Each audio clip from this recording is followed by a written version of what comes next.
Fala galera, tudo bem com vocês? Boa tarde a todos. Vamos chegando aí, vamos entrando. A gente já vai começar. Só ver o retorno aqui.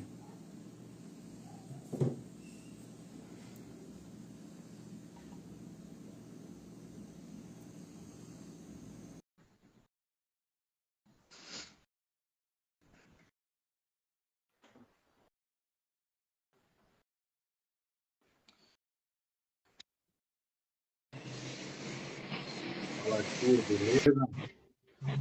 Tudo bem, professor Alexandre? Beleza, e você? Tudo bem, graças a Deus. Tá me vendo, tá me ouvindo? Tá ótimo, tá bom, né? Porque não tava acontecendo isso. Quanto tempo? O Faz tempo.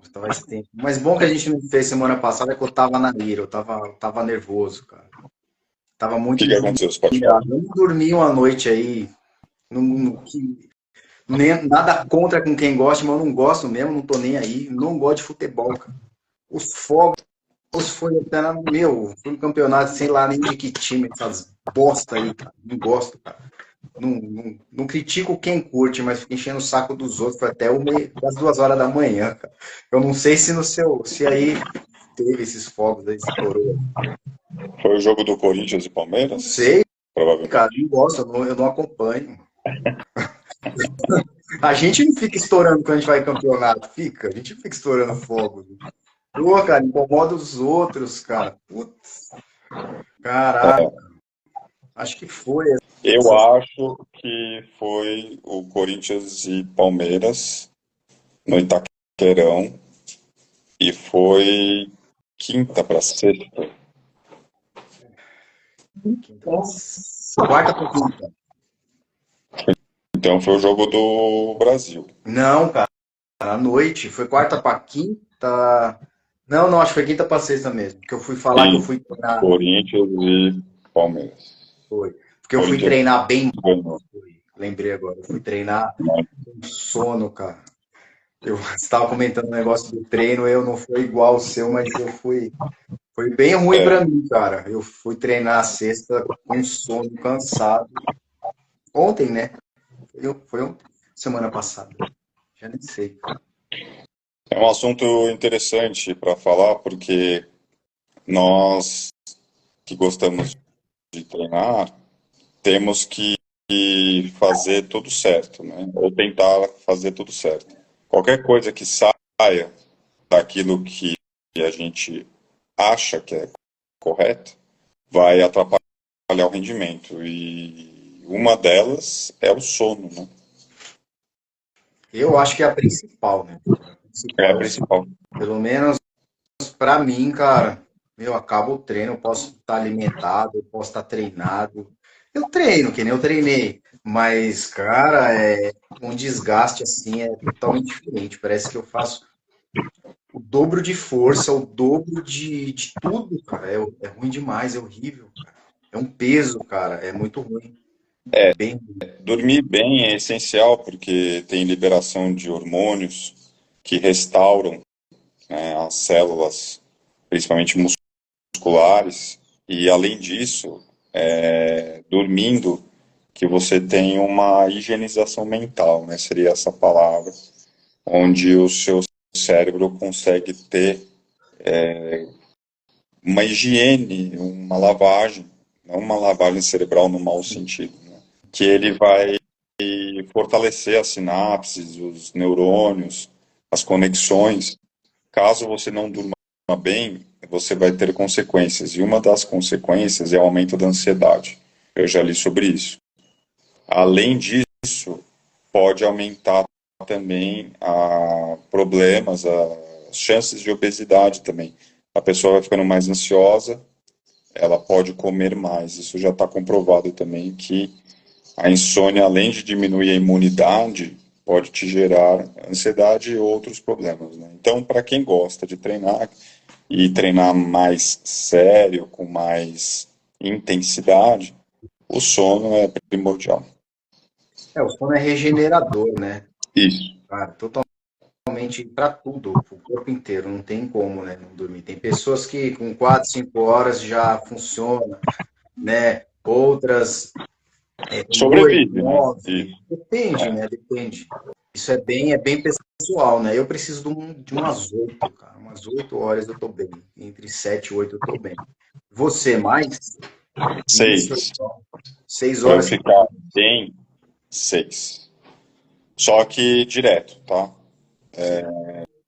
Sim. Eu posso até. Difícil, não lembro a última vez. Oito, com certeza eu vou acordar umas duas vezes. Aí eu volto. Seis direto, para mim, é perfeito. Acorda novo. Cara, você falando nisso, vamos falar aquele treino que você mandou pra mim que eu esqueci. Um assunto interessante que pouca gente gosta de falar, né? Porque envolve tantas coisas. Eu vou resumir que eu tive um treino e o meu treino é comercial, é o executivo que. Não, aquele treino que você mandou aquele link e tal, que eu falei, puta, eu faço isso aí há anos já. Treino específico, Ah, tá. que a gente ficou de fazer e nem fez a live. Mas fica à vontade se quiser falar da. Não, bora. É, pode falar. Então, eu li aquele dia, não vi mais, era sobre treino específico, né? Sim, especificidade do treinamento. Que algumas pessoas falam, mas não conseguem fazer na prática, né? Não é só imitar.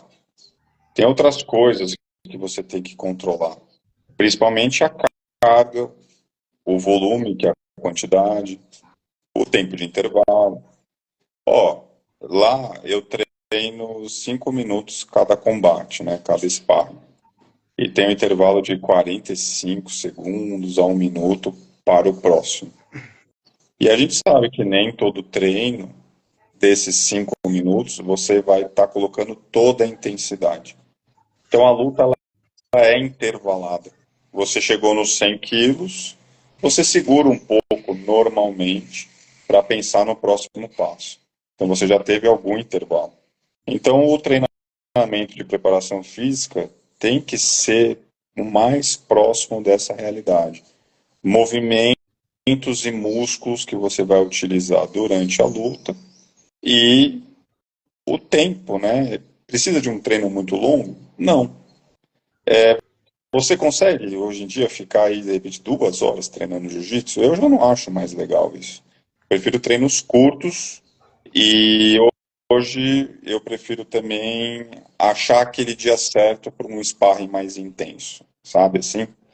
É claro que a cereja do bolo rola, é a parte mais legal e mais tensa também, mas se for um treino mais intenso, eu prefiro deixar para um ou outro dia na semana que eu estou mais descansado.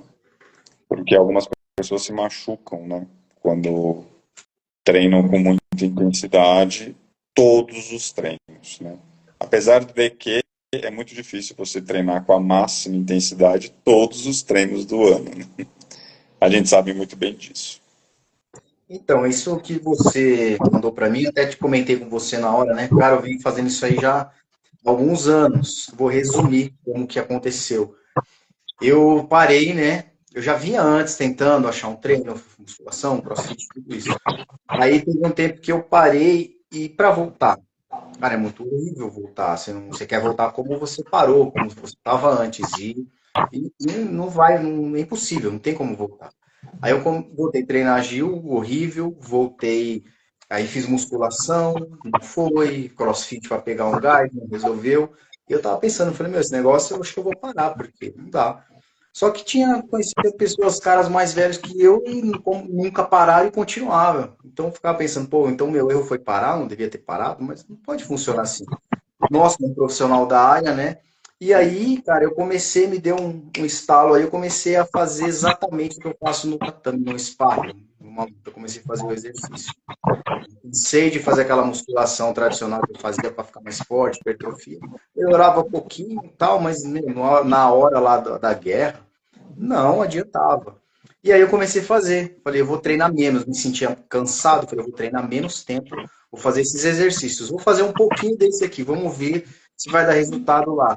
E começou, cara. Eu comecei a direcionar a exatamente imitar ao máximo um jiu-jitsu, um rola, posição e etc. Enfim, foram anos aí de aprendizados. Para mim, resolveu. E aí eu comecei a aplicar nos alunos que eles davam feedback. Pô, melhorei, cara. Melhorei isso, melhorei flexibilidade, melhorei quadril, melhorei força, aquilo. Foi aonde eu peguei. Aí você me mandou aquela matéria É, lá. Falei, pô, faça isso aí, cara. Assim, sem saber da matéria, nem tinha lido há muitos anos já. eles colocaram um nome para isso. É, eu esqueci o Isso, nome. eu não sei agora o nome, quer dizer, eu esqueci o nome. E o americano, eu esqueci o nome do americano que, entre aspas, criou isso, não criou nada, tá? Ele introduziu isso para os atletas de competição, falando que essa metodologia é muito boa. E a maioria dos comentários era justamente isso que você acabou de falar, que você já fazia isso há muitos e muitos anos, só que não tinha um nome. Uns falavam específico, outros falavam treino de repetição, treino para entender posição, treino para sair de posição. Nada mais é do que, em vez de você ficar parado, você criar uma resistência em uma determinada posição sem machucar a si próprio e o seu companheiro. Criando essa resistência, você vai criando saídas, possibilidades ou não, você vai tendo essa análise. E além do mais, você vai controlando também a força, o espaço. Você fala, opa, será que eu preciso de muita força nessa posição? Ou só um ajuste aqui eu já não faço tanta força? Você vai sentindo mais o jiu-jitsu e, consequentemente, na hora do rola, caso você entre nessa posição, você está mais afiado, porque você passou por essas repetições, que o americano chama de drill, Isso. né?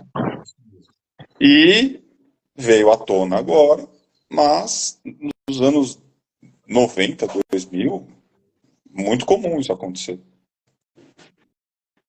Exatamente. E É é o que, bom, ninguém está falando que é ruim, é bom. é aquilo que eu te falei. Eu comecei a fazer, cara. Eu falei, não, tem que ser um negócio aqui. Porque eu vi outros esportes fazendo. Eu vou fazer isso daqui. Na hora de. Foi até uma passagem que eu fiz. Eu vou fazer isso aqui. Vamos ver como é que sai. Fiz uma. Dia sim fazia, dia não, dia sim, dia não. Pô, deu coisa de um mês aí. Eu falei, cara, eu tô melhor nisso aqui, né? Pô, será que foi a técnica? Tá, um pouco também, mas mais foi a preparação física do movimento. Né? Você treina o seu corpo, neurotransmissores, né? Neurônio muscular, memória muscular, tudo para aquilo, cara. E aí eles deram esse nome aí que você, que Qual você que é o me nome? mandou, eu esqueci, Não vou cara. lembrar o nome. E o nome não é feio, tá? Não é um nome. Enfim, o que está gerando polêmica é porque esse americano que eu esqueci o nome, nossa, eu tô ruim hoje de nome. Ele disse que é o melhor sistema, até aí tudo bem. A opinião dele, ele está observando na prática, porque está gerando bons resultados. Mas alguns atletas aí de alto rendimento do jiu-jitsu manifestaram que não é que, sim, falaram, ó, não é ruim, mas não é o mais importante, né? O próprio Gordon Ryan lá se manifestou falando que não faz isso. Ele treina muito.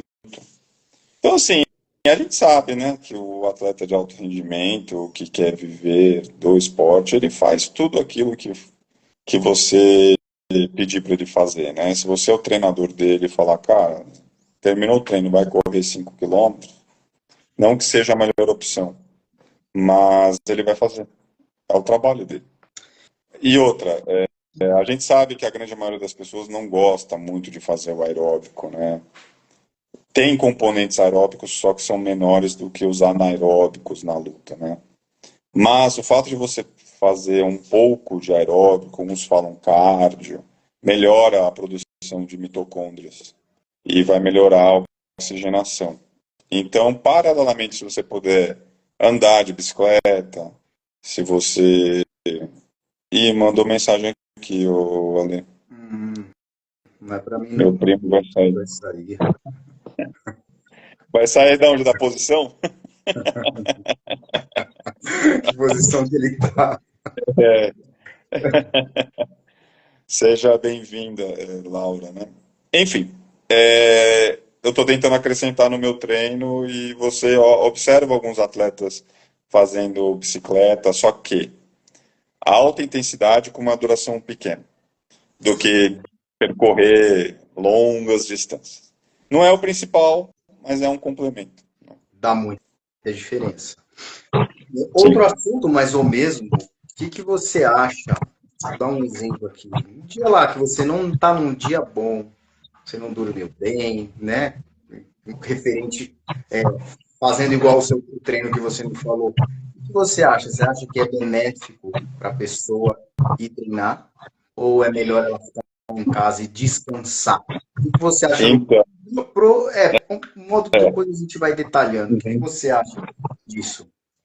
Ó, eu vou falar o seguinte: o que eu escutei muito durante esses anos, tipo, treina assim mesmo, treina cansado, o seu corpo tem que entender isso, você tem que encascorar, não desiste.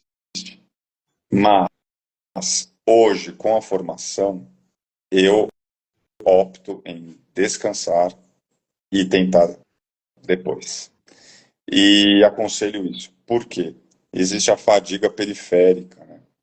Existe também aquela fadiga que eu esqueci de novo o nome, que atinge também a parte cerebral, né? A muscular e a cerebral. Então, a muscular ainda vai te avisar aos poucos.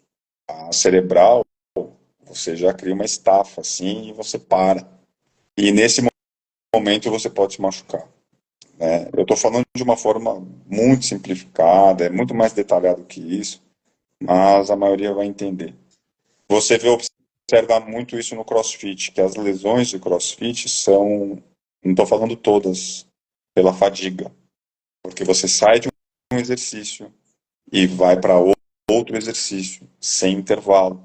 Você sai de um exercício de força, depois você vai para um exercício de resistência, depois você vai para um exercício aeróbico, depois você vai fazer um burpee, que envolve a questão cardiorrespiratória junto com força. Então, você está misturando tudo e existe essa fadiga e algumas pessoas se machucam porque elas paralisam, criam uma estafa, no meio do exercício deixa cair o peso. Enfim, no jiu-jitsu também pode ser muito perigoso. Então, eu aconselho descansar. Mas o atleta de alto rendimento, ele não respeita isso, né? São poucos os que respeitam. Nós que não somos atletas de alto rendimento, mas gostamos de treinar, você ainda que é professor, entende que se alimentando bem, dormindo bem, você vai conseguir treinar bem e assimilar aquele treino. Ir lá para não conseguir treinar, é melhor você sentar e assistir o treino. Assimila vendo, mas você não está sentindo.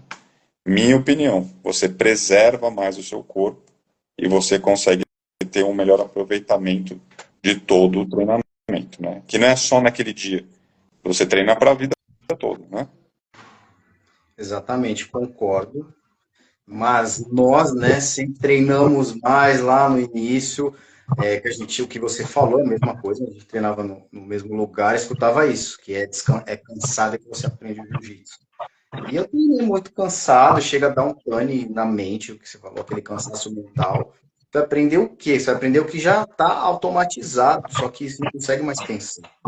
E, enfim, não só aí que eu me lesionei, algumas lesões foram assim, outras não. E hoje eu concordo. E tem uns caras aí, uns gurus aí, os que falam de atividade física, que quando você não quer ir treinar, a sua mente quer te sabotar, você tem que ir lá e treinar. Cara, eu sou totalmente contra isso, cara. Totalmente contra. Eu falei outro dia, deu uma repercussão, você tem que descansar. O seu cérebro está te avisando, não está te sabotando. Se você treina o dia inteiro, você já tem uma rotina de treino. Tem dia que não dá para saber o porquê. Talvez não regenerou, o corpo não regenerou o tanto que deveria regenerar para você ir treinar. E eu também sou isso, cara. Quando eu tô assim, cara, eu até fiz besteira de ir ali, depois do dia do jogo. Eu fui treinar, cara, deveria ter descansado, e tal, mas enfim, treinei mal, treinei bem ruim. mas ainda bem que não aconteceu nada. Mas eu treinei. Então eu sou dessa opinião também, meu. Descansa, descansa, que amanhã é melhor você descer um degrau para subir 3, 4 amanhã do que você querer subir um cansado aí que pode te ocasionar lesões, frustrações e afins, né? Você veja, você consegue observar a diferença, né, do profissionalismo, do amadorismo. Quando nós fizemos faculdade, nós se tornamos profissionais da área da saúde, da área da educação física. Então, o seu senso crítico aumenta. Aí você começa a observar que eu aprendi pela observação e prática, porque me ensinaram assim e falavam que assim era correto. Mas, na prática, você se sujeitava a algumas coisas que hoje você percebe que poderiam ser muito mais danosas do que foram. Porque eu tive vários momentos de overtraining também, onde eu não conseguia absolutamente fazer nada, justamente pelo estresse do cansaço. Então, assim, para uma pessoa que não compete, que gosta do esporte, ela tem que se divertir, tem que ser prazeroso. Claro que o jiu-jitsu ele é desconfortável, mas o processo de aprendizado envolve o seu descanso, porque você não vai, igual você falou, você não vai conseguir absorver, você não vai conseguir assimilar, entender o jiu-jitsu, porque já é uma luta, principalmente ali no sparring, você tem que tomar decisões sob estresse. E toda decisão que eu tomo, você quer barrar ela, né?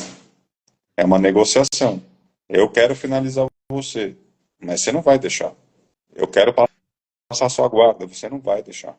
Então, eu tenho que tomar decisões rápidas e você tem que tomar decisões e vai contar tudo: pujança, habilidade, tempo de reação, técnica, pressão, tudo ao mesmo tempo.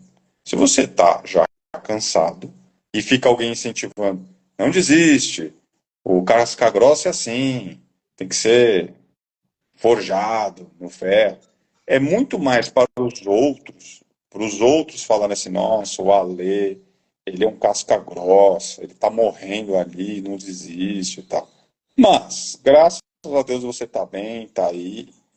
E se você tivesse aí, de repente, uma lesão séria de joelho, uma lesão séria que eu tô falando que ia deixar consequências, uma lesão séria de cotovelo, ombro, cervical, e aí?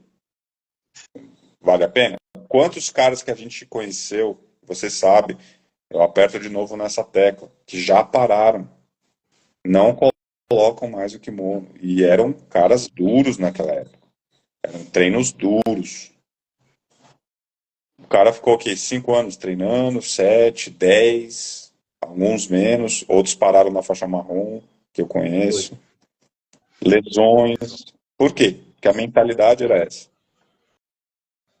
Hoje, se você tem um adolescente, você tem que ser muito responsável na prescrição do treino desse adolescente. Você pode gerar aí uma hérnia de disco nesse adolescente. O meu professor falou algo muito interessante. Ele falou: se eu soubesse hoje das posições corretas, os meus índices de lesão, de lesões, seriam muito menores. Porque na época, os professores dele não corrigiam tanto assim. Exemplo, você está ali treinando e eu estou vendo. Eu estou vendo que você está numa posição extremamente perigosa para a sua cervical. Que de repente um ajuste, em vez de eu falar, para os dois aí, para, vai ter lesão. Não, continua, Sai vai, daí, Ale, sai daí, seu espera bosta. aí. Sai daí, E, vai pegar pra exato, ele. exato. Entendeu? Você Eu, entendeu a responsabilidade que é? eu faço das palavras do seu professor as minhas, você sabe também. Muita coisa eu poderia ter evitado exatamente nisso. Porque eu não tinha visão, não sabia onde ir e Claro. tomava essa pilha, era só falar assim, ó, uma mexidinha para cá, ajusta aqui, faz o que hoje eu vejo e passo para os alunos. Faz isso aqui, não faz isso aí. Não, mas eu tava quase pegando, mas assim corre o risco de lesionar, você pode fazer de outra forma. Né? O primeiro lugar aqui está a sua integridade física, a sua saúde. Se você pegar ou não, tanto faz. Né? Não é, eu não vou cobrar isso aqui, não vou, né? Não é que é fácil que eu vou deixar uma festa, mas não é assim, cara. A primeira coisa é a sua saúde. Exatamente. Muita gente parou, cara. Eu agradeço muito de estar treinando, estar ativo ainda. Apesar das lesões que eu tive, parei alguns tempos, já operei, tal, por causa das lesões do jiu-jitsu, mas continuei, cara. Recuperei todas, graças a Deus, recuperei e continuo treinando. Só que tem gente que não. Não. Algumas pessoas não. E ó, eu vou além. Eu até entendo, não é uma crítica, não é assim, eu tô apontando o dedo falando, nossa, esse cara desistiu, como se eu fosse melhor que ele, não é nada disso. Eu entendo, sabe por quê? Porque muitas lesões, não é uma ou outra, muitas geram desmotivação. É a mesma coisa que você andar com um carro quebrado. Que motivação que você tem? Você fica assim, nossa, ele vai me deixar na mão esse carro a qualquer momento. Será que eu consigo chegar na praia? Será que eu consigo pegar a estrada? Não, não vou conseguir. É a mesma coisa. O cara não consegue. Ele sabe que a coluna dele tá com problemas. Ele sabe que se ele tomar um armlock, ele não vai conseguir resistir a absolutamente nada. Ele sabe que, dependendo da posição, ele vai ter que bater, porque já está doendo só do cara soltar o peso nele. Se ele tivesse tido uma preparação física, até mesmo uma preparação mental, tivesse realmente um mestre, não só na técnica, não é essa a questão. Olha, meu amigo, não precisa vir amanhã, descansa amanhã, vem na sexta, volta descansado, fica mais de boa, pega um cara mais levinho hoje. Não que seja fácil, você vai criar mais agilidade, não tem problema se bater. Fica no ambiente, sabe? O jiu-jitsu é muito além disso. Não. Era sempre assim, você é fraco, você não sabe treinar, você não vai ganhar campeonato. Quantas pessoas estão interessadas no campeonato? Exatamente. Eu não tô, nem você tá mais. Exatamente. Você sabe que é muito mais difícil ensinar alguém e tocar a vida dessa pessoa, ajudar essa pessoa a ter uma vida melhor através do jiu-jitsu do que você lutar jiu-jitsu. Ninguém está falando que é fácil você ganhar um campeonato, mas você se prepara para aquilo e você pode ganhar. Agora, você ensinar alguém com dificuldade, nossa, cara, isso é muito cansativo e muito mais gratificante, né? Porque na nossa época, os professores eles não tinham um brilho no olho de ensinar, né? Vamos ser sinceros. Eles ensinavam para permanecer no esporte, para eles treinarem. Não é verdade? Exato. Ó, eu vou começar a dar aula porque eu vou treinar com os meus alunos, porque eu vou estar ainda, né, inserido no jiu-jitsu, mas não é um grande prazer ficar ensinando para aquele cara ali. Tanto que o ensino era muito defasado, era tipo assim, faz direito isso daí, vai, faz 5 vezes. Ninguém chegava e falou, então, o ângulo não tá bom, vamos lá, eu tô aqui olhando, volta. Isso é ensinar, é você se doar. Naquela época era assim, atletas que faziam bico de professores. Essa é a minha opinião. Exatamente. Exatamente. Cara, eu sentia, eu não tinha essa visão, não enxergava, né? Descansava final de semana, começava o treino na segunda. Era segunda, terça, quarta já era difícil. Quinta e sexta, cara, era um pesadelo. Porque tinha o quê? Eu tinha 65, 64 na época. Um, dois do meu peso tinha, e eu não treinava com eles todo dia, cara. Era tudo cara mais pesado. Tudo cara mais pesado. Outra coisa, cara, você fala de professor, né? Todo mundo tem um professor, um mestre e tal, que segue. Também não estou criticando, só estou falando na real que você sabe. O que eu aprendi, isso que você está falando, posição, técnica, ajuste, faz para cá, faz para lá, foi tudo com os caras que eu treinava, tudo com os parceiros de treino, porque quando eu cheguei, eram tudo mais graduado. Então eu tive muita sorte de todos eles, sei lá, eu fiz uma amizade forte lá e todos me ensinavam. Quando rolava um ajuste aqui ali, mas não tinha aula, né? O treino lá não tinha posição, 5 minutos, alonga aquece aí e pau por 1 hora, né? Era 5 de 10, 4 de 10. Então, quando foi aprender isso aí? Apanhando, né? Às vezes a posiçãozinha ali, ajuste, uma posição, um movimento que você faz. Então eu tive sorte que eram os parceiros de treino que ensinavam. Falava, ó, sem ser professor, falava assim, ó, eu sei, eu faço assim, ó, faz assim, como era mais graduado, mais experiente, mais horas de tatame, foi que eu fui ajustando, aprendendo. Aí eu comecei a dar aula, eu testava com os alunos, eu comecei a passar para eles, foi onde que deu que ensinou. E depois outras amizades que eu fiz também, da faixa roxa, marrom, que eu comecei a treinar em outro lugar, fiz amizades com outras pessoas de outras equipes, que eu comecei a fazer essas aulas técnicas de você ir lá aprender posição, né? Muito interessante isso. Eu concordo com você. O seu companheiro de treino, ele ensina muito para você. Principalmente aquele mais graduado, que tem mais experiência e mais paciência também para ensinar. Exato. Claro que treinando com ele você já está aprendendo alguma coisa. E se ele tiver paciência para te explicar depois, ótimo. Eu sei, eu sei disso, eu concordo. Agora, falta liderança. Sempre tem que ter um líder no tatame. E esse líder também tem que conduzir não só a técnica, ele tem que conduzir a postura.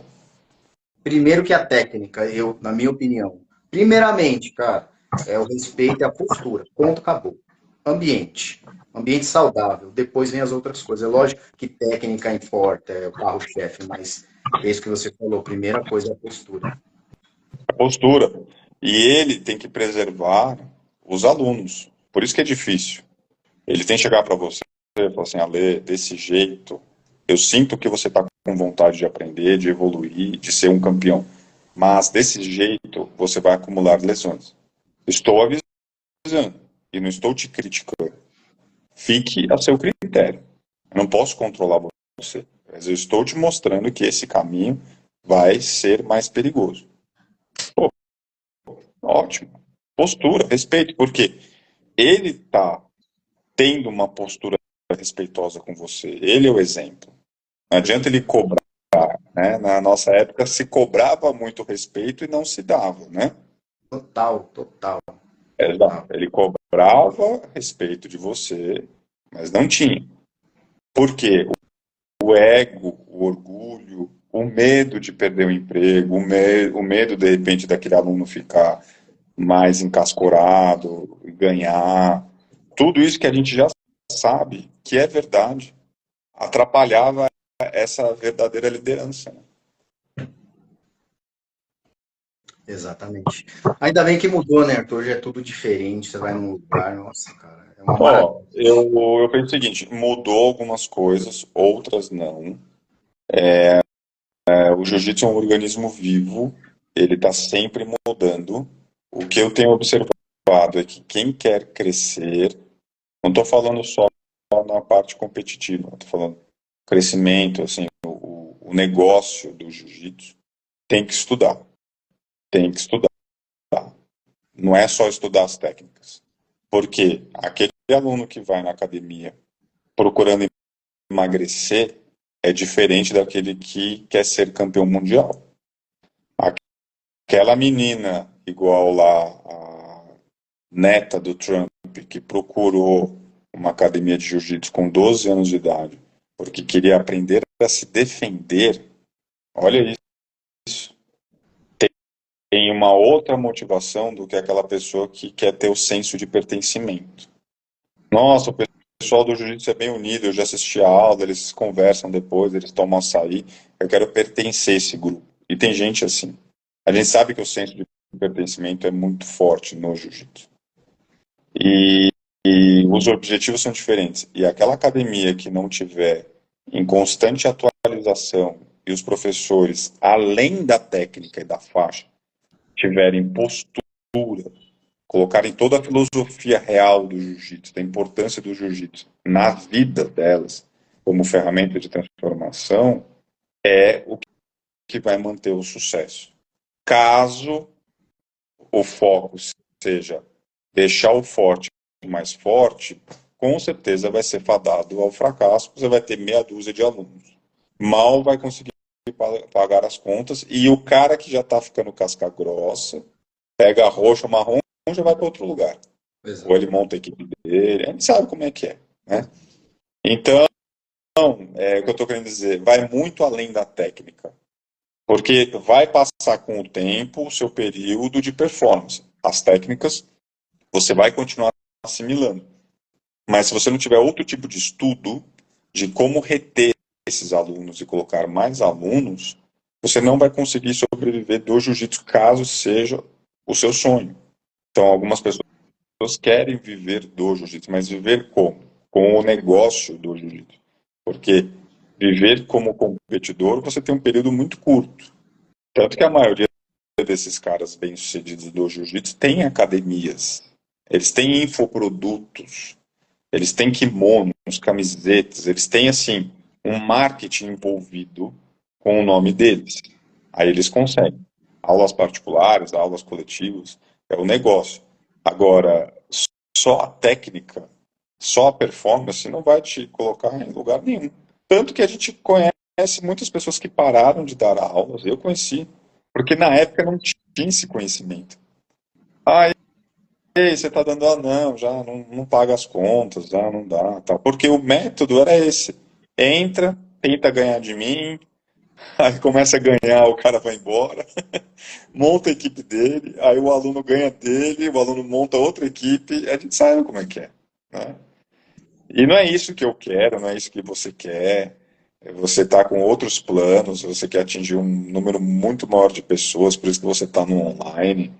E olha o quanto que você teve que se desenvolver por fora para se manter dentro. Exatamente. Olha o quanto que você construiu de conhecimento no digital. Exato. 2015, não, 2014, Arthur, eu fui fazer entrevista de emprego para dar aula de jiu-jitsu numa academia.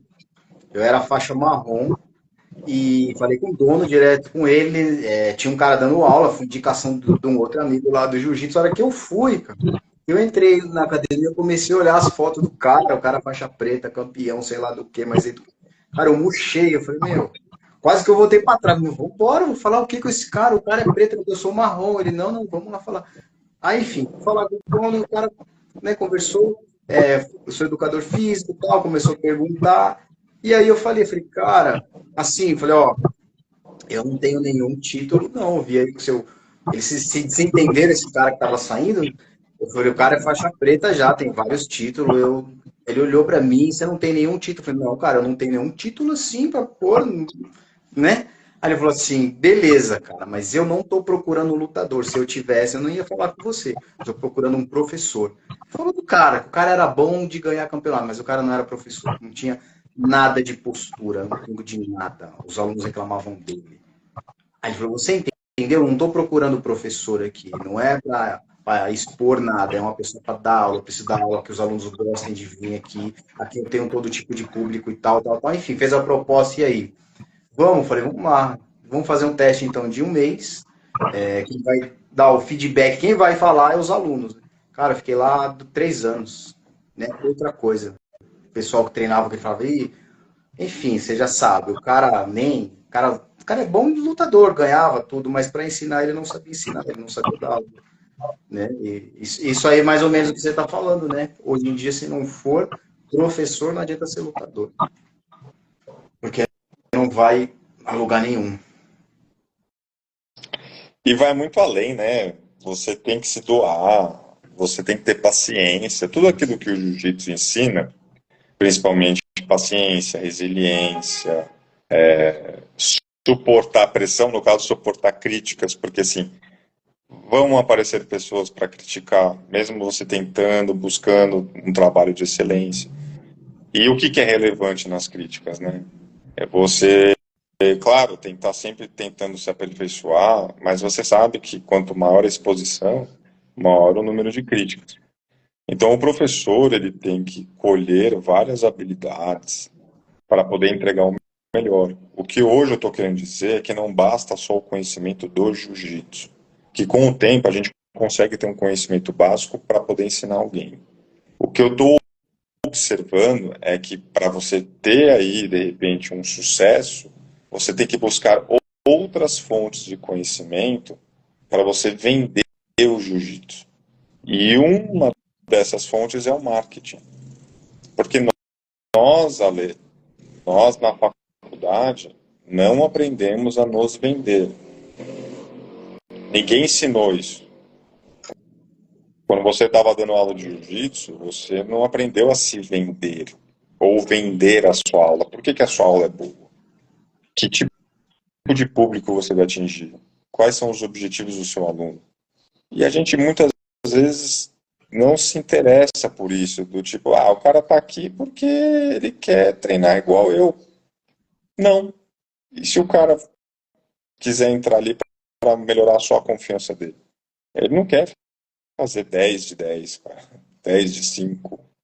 10 de 10 é um absurdo, né? Acho que pouquíssimos iam fazer. Né? 10 de 10 é puxado, hein? Mas vamos lá, 10 de 5, né? Imagina se o cara chegando no treino das 11 ali, sem chance. Então, assim, você tem que entregar aquilo que no fundo ele quer. Então, tem que dividir as turmas. Por isso que essas grandes academias já têm até pesquisas, cara. Por que você está procurando jiu-jitsu? Eles fazem uma análise para poder entregar o melhor. Tem academias que você demora 2 meses para entrar, para rolar. Você vai ficar fazendo posição. Você vai ficar próximo do seu professor. Você vai criando confiança com o ambiente, aquele ambiente que é muito diferente para você. Como é que a gente vai pegar aí um médico ou até mesmo um advogado que nunca entrou no tatame? Não estou falando que nenhum médico entrou no tatame, só que eu estou dando um exemplo, né? Uma pessoa que não está familiarizada com o tatame. Você tem que introduzir isso aos poucos. Aí no primeiro dia você vai pegar lá um faixa marrom com a orelha totalmente estourada e o cara vai lá atacar o joelho do cara. Quantas histórias que a gente já escutou? Eu conheci um cara no condomínio que falou para mim isso. Primeira aula de jiu-jitsu, o professor mandou um faixa marrom, enorme, forte pra caramba, competidor, foi e atacou o joelho do cara e machucou, você acredita? Acredita, a gente Nunca mais. viu tanta coisa, assim, não volta Pior mais. experiência possível. O que eu percebo hoje é que eles dão mais atenção para os iniciantes, que tá certo, eu achava isso quando eu entrei. Eu vi o professor dando aula, assim, explicando para os azul, roxa. Eu falava, mas esses caras, assim, já sabem. Eu não sei nada, os branquinhos, tudo, ninguém sabia nada, tem que dar atenção é para nós. E era tudo depois, né, que foi indo, e eu faço totalmente o contrário. Quem tem que ter atenção é o iniciante ali. O que você falou é um ambiente que ele não está acostumado, não está habituado, ele não sabe o que fazer. O azul, o roxo, o marrom já sabe, não que você não vá dar atenção, mas é mesmo, você tem que ensinar o básico ali, a base para os brancos, né? Até mesmo o ambiente, se familiarizar ali para depois. E eu via isso, hoje mudou ainda bem, né? Hoje, faixa branca chega, tem muito mais atenção do que antigamente, explicação, posição. Eles descobriram que a maioria é faixa branca e faixa azul, e a maioria desses alunos são, vamos dizer assim, os que conseguem manter as contas da academia, né? Por que eu estou falando isso? Se você olhar a graduação, você chega lá no horário da graduação de graus na faixa branca, ou entrega ter faixa azul, é um número grande, é um número expressivo de pessoas. Porque é aquele começo, e você está muito motivado, mesmo não sabendo nada, mesmo quando no rola você só fica apanhando, que é normal, mas você está motivado. Então, um número grande de pessoas. Conforme vai graduando, você observa que vai diminuindo. Por exemplo, 30, 40 pessoas para ganhar grau na faixa branca. Aí, 20 para ganhar azul. De azul para roxa, já cai para 12. Roxa para marrom, cai para 8. Marrom para preta, 1, 2. É isso mesmo. porque é igual na faculdade. Lembra o primeiro ano? Quantas pessoas? E no segundo ano? E no terceiro, que já tem TCC, uns já não querem, já falam, muito trabalho, acordar cedo e tal. No quarto ano, eu lembro que quando eu me formei, foram 27 pessoas. No segundo ano, chegou a ter 50 na sala. Exatamente. É igualzinho. É assim, exato. Beleza, Arthur. Eu Beleza, tenho meu que amigo. sair. Passou Gostaria de aqui. agradecer, porque essa live foi surpresa, mas muito bacana, muito eficiente. Foi muito legal a conversa hoje. Você vai salvar no seu feed, né, Lê? Vou te marco aqui. Beleza, Tá bom. valeu, obrigado, obrigado quem entrou, assistiu. Espero que tenha próximo aí. Beleza? Falou, Arthur, valeu. Valeu, bom sábado a todos. Um abraço.